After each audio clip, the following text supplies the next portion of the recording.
Hey everyone, welcome back to John's Watch. Today I'm going to be taking a look at the new DLC for Pokémon Legends ZA. This is the Mega Dimension DLC.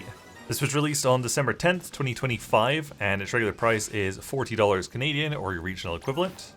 I'll say right off the bat, in order to access this DLC, you have to have completed the main story of Pokémon Legends ZA. So I won't directly allude to the story of Legends ZA, but some of the footage you see in this video may just have spoilers in the background, so just be aware that yeah, you do need to have finished the main story of the main game, and there'll possibly be some footage in the background that could theoretically spoil things about the main game if you haven't played it yet. So at the time of recording, I've just rolled credits on the Mega Dimension DLC. It took me about 10 hours, and that was mostly just beelining the main story of the DLC. It does add a bunch of new side quests, I think like at least 50 new side missions. They're all varying quality. None of them have been quite as good as some of the better ones from the base game, but there are a lot of them. I think when I was playing I did like a handful of them, like 5 or 7, something like that. But I mostly was just going main story mission to main story mission to get through the main story so I could record my video. And I will say, even though I've rolled credits after about 10 hours, there's still a lot of replayability. There's post-credits missions to do. I just thought after the credits was a decent point to record my video.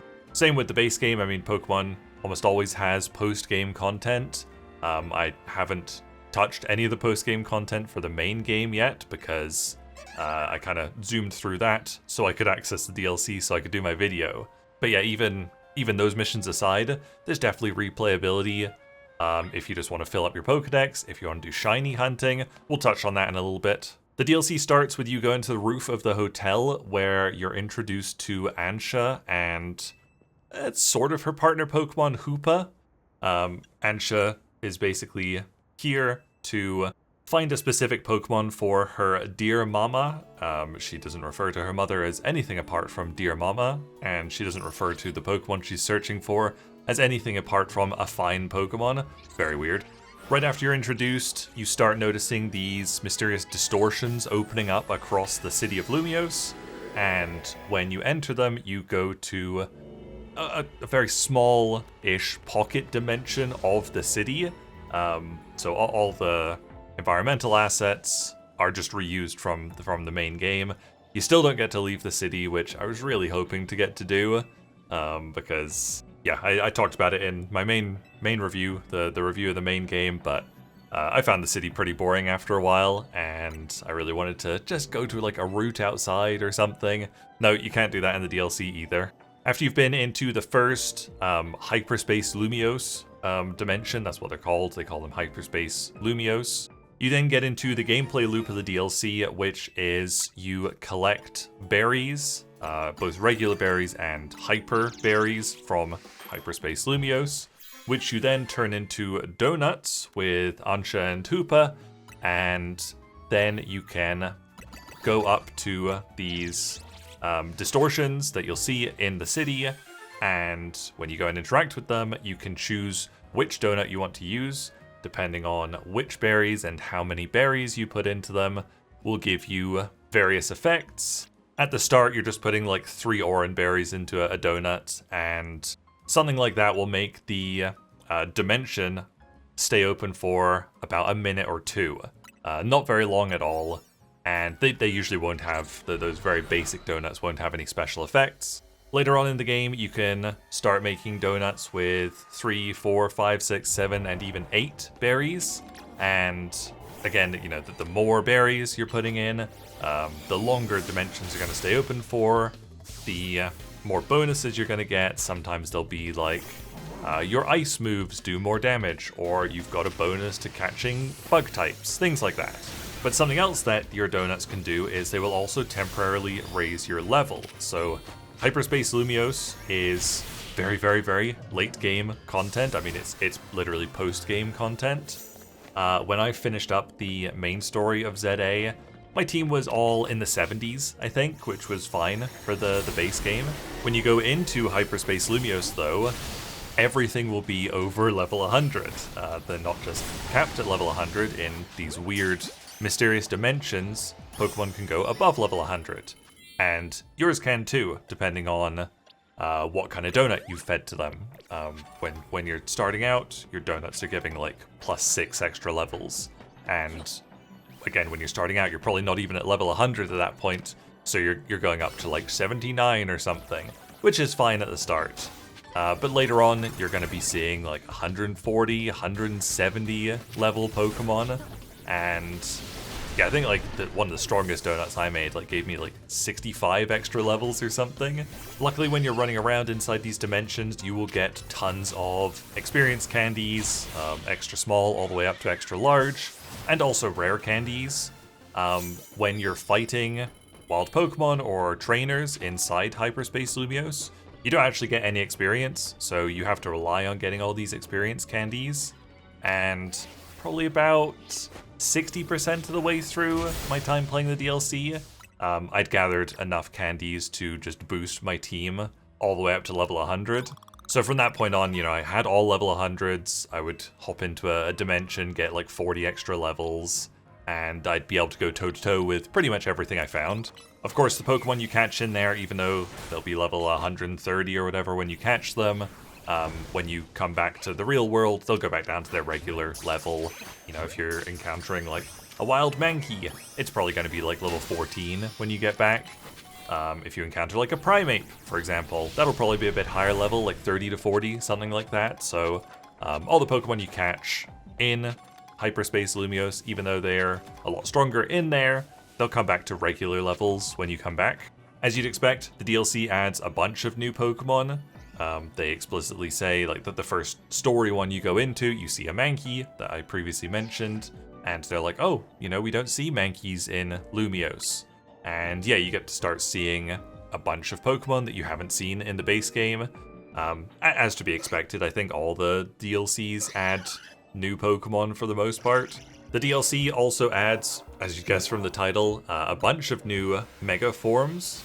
The most obvious are the 2 Mega Evolutions for Raichu. They were in the trailer, they're on the cover, and I was really expecting them to play a bigger part in the DLC, but they're literally just one tiny side quest. You basically go into a side quest dungeon. There's dungeons for fighting wild Pokemon, there's dungeons for fighting trainers, and then there's dungeons for doing side quests. And you go into one of the side quest ones, you don't know which one it is before you go in, but when you go in, you just track down what your quest is in there, and this one it was find 2 people with Raichus, and they're like, let's show you what these Raichus can do, and you fight both Raichu, Mega Raichu X and Mega Raichu Y. And again, I was expecting this to be a big thing, and I just like got my Excadrill out and just one-shot both of them. I didn't even get to see them in battle. So yeah, they're, despite being like the cover Pokemon, I guess Hoopa's there too. But like you go to the store page, like bam, right in the middle is the 2 Raichus. Yeah, they're just a tiny little side quest, quite funny. The way the story progresses is you have to get research points by going into these Hyperspace Lumiose dimensions and doing 3 different tasks. And which tasks they are will give you a certain number of research points, and you have to get enough research points to unlock the next main story mission, pretty much. I think like doing a side quest like that Raichu one I just talked about gives you like 1,000, 1,200 points, something like that. When you go into a wild Pokemon dimension, you get points for catching wild Pokemon, for catching specific Pokemon, for picking up shiny items on the ground, for breaking various things in the environment, like these floating Pokeballs or like the thorny bramble patches. If you go into one of the trainer or the battle dimensions, you get tasks that are use a super effective move and just beat a certain number of trainers. Those ones are very easy to do. If you manage to do all your tasks in a dimension, you will get all the points for it, obviously, but then also a big gold Pokeball will spawn in the dimension, and if you break that, you get a bunch of Hyper Berries, which, again, you use those to turn them into special donuts with Hoopa, and then you can use them to get better effects next time you go into a dimension. And so once you've got enough research points, you start the next main mission, which is always just going into a specific dimension to fight a new Mega Pokemon.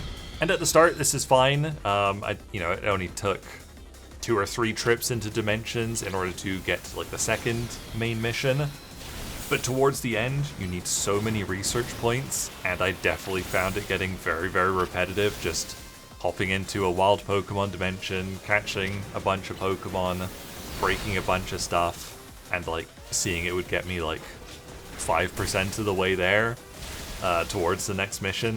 Definitely got a bit repetitive. I did even try to space it out a little bit by doing a couple of side missions here and there. It probably isn't as repetitive if you do try and do more of the side missions, but again, I was just mostly trying to beeline through the main story so I could do my video. The DLC also gives you really, really good shiny hunting opportunity. I still don't have the shiny charm yet, again, because I did kind of beeline through the last 20% of the main story and also the DLC story, so I haven't managed to finish all my research yet. I think I'm like 8 levels away from getting my shiny charm. Hopefully getting it soon. But if you have it, you're probably pretty likely to see some shinies in Hyperspace Lumiose. Basically, the way you shiny hunt is, if you're not worried about doing the research tasks, or if you've already done them and you've got a lot of time left, you can press start to open up your map. But the only icon that'll appear is the entrance to Hyperspace Lumiose, and you can fast travel back to it.